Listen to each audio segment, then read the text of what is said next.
திருநாள் இகனைகள் எல்லாம் ஏதோ ஐயாவுக்கு நாம் சிறப்பு செய்வதற்காக அல்ல, நாம் நம்மளுடைய கர்ம வினையை கழிப்பதற்கு அந்த திருநாள் இகனைகள் துணை நிற்க வேண்டும். இதுதான் ஐயா நமக்கு கொடுத்த நிலைப்பாடு. அதனால் நம்மளுடைய மனதிலே மண்டி கிடக்கக்கூடிய அந்த கலிமாய இருள் என்னும் அந்த அசுத்தத்தை நீக்குவதற்காகத்தான் ஐயா திருநாள் இகனைகளை நமக்கு நடத்தி காட்டினார், நம்மையும் நடத்த செய்தார். இதுதான் அதனுடைய நிலை. இப்போ பார்த்திங்கன்னா நம்ம வழிபாட்டு முறைகளில் நம்ம ஒரு 5 விதமான திருநாள் இகனைகளை நம்ம செய்கிறோம். பார்த்திங்கன்னா முதல்ல பார்த்திங்கன்னா வருடாந்திர திருவிழா அப்படின்னு ஒன்று நம்ம நடத்துகிறோம். இப்போது கொடி மரம் இருக்கக்கூடிய கோவில்கள், பதிகள், பெரிய பதிகளில் என்ன பண்ணுறோம்னா 11 நாள் திருவிழா என்று அதை சிறப்பிப்பது உண்டு. வெள்ளிக்கிழமை அந்த பிரம்ம முகூர்த்தத்தில் கொடியேற்றி தொடர்ந்து வரக்கூடிய திங்கட்கிழமை 2வது திங்கட்கிழமை அதை மீண்டும் கொடியை இறக்கி நிறைவு செய்வாங்க.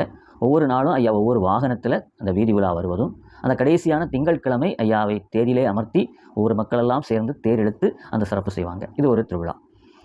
2வதாக பார்த்திங்கன்னா ஏடு வாசிப்பு திருவிழா. அதாவது 17 நாட்கள் ஏடு வாசிப்பு நடத்தி ஐயாவுடைய அந்த ஆகமத்தை வாசித்து எல்லோருக்கும் விளக்க உரை சொல்லி பண்ணுவாங்க. இது 17 நாட்கள் நடக்கிறது. சில பதிகளில் பார்த்திங்கன்னா 10 நாளில் முடிப்பாங்க, அந்த மாதிரி இருக்கும். 3வதாக பார்த்திங்கன்னா மாதாந்திர திருநாள் இகனை. அப்படின்னா என்ன பண்ணுறோன்னா, பொதுவாக ஞாயிற்றுக்கிழமைகள் நடக்கும். சாமிதோப்பு எடுத்துக்கிட்டிங்கன்னா ஞாயிற்றுக்கிழமை நடக்கும். அதை சார்ந்து நிறைய பதிகளில் இன்றைக்கும் என்ன பண்ணுறோம், ஞாயிற்றுக்கிழமை, அதாவது தமிழ் மாதம் முதல் ஞாயிற்றுக்கிழமையில் அந்த திருநாள் நடத்தப்படுகிறது. இதெல்லாம் என்ன பண்ணால் பால்முறை ஞாயிறு திருநாள்னு கூட சொல்லுவாங்க. சில பதிகள் அந்த பேரில் நடத்தப்படுகிறது. இன்னும் சில பதிகளில் பார்த்திங்கன்னா வெள்ளிக்கிழமை நடத்தக்கூடிய பதிகள் இருக்காது. அதாவது தமிழ் மாதம் முதல் வெள்ளிக்கிழமையில் அந்த மாதாந்திர திருநாள் நடத்துவாங்க ஒரு நாள். இன்னும் பார்த்திங்கன்னா அம்பலப்பதியில் ஒவ்வொரு செவ்வாய்க்கிழமையும் அந்த மாதாந்திர திருநாள் வாதாந்திர திருநாளாக செவ்வாய்க்கிழமை நடத்தப்படுகிறது. அப்போ இப்படி 3 விதமான விஷயங்கள் இருக்குது. அடுத்ததாக பார்த்திங்கன்னா அவதார திருநாள். அதாவது ஐயா வைகுண்டர் அவதரித்த அந்த மாசி 20ஆம் தேதியை வருடாந்தோறும் நம்ம ஒரு முக்கியமான ஒரு அவதார திருநாள் என்று கொண்டாடுகிறோம். 5வதாக பார்த்திங்கன்னா அகிலத்திரட்டு உதய தின விழா.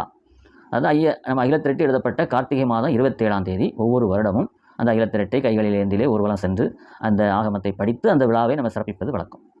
இப்படி ஒரு 5 விதமான விழாக்கள் இருக்கிறது. இன்னும் சில விழாக்கள் கூட இருக்கலாம் சில பதிகளில். பொதுவாக இருக்கக்கூடியது இந்த 5 விழாக்களை நம்ம சொல்லுவோம். ஸோ இந்த 5 இகனை திருநாள்கள்லையும் ரொம்ப சிறப்பு வாய்ந்தது. ஏன்னா அதுக்கு ஈடு இணை எதுவும் கிடையாதுங்கிற மாதிரி ரொம்ப ஒரு சிறப்பு வாய்ந்த ஒரு விஷயம் என்னென்னா திரு ஏடு வாசிப்பு திருவிழா.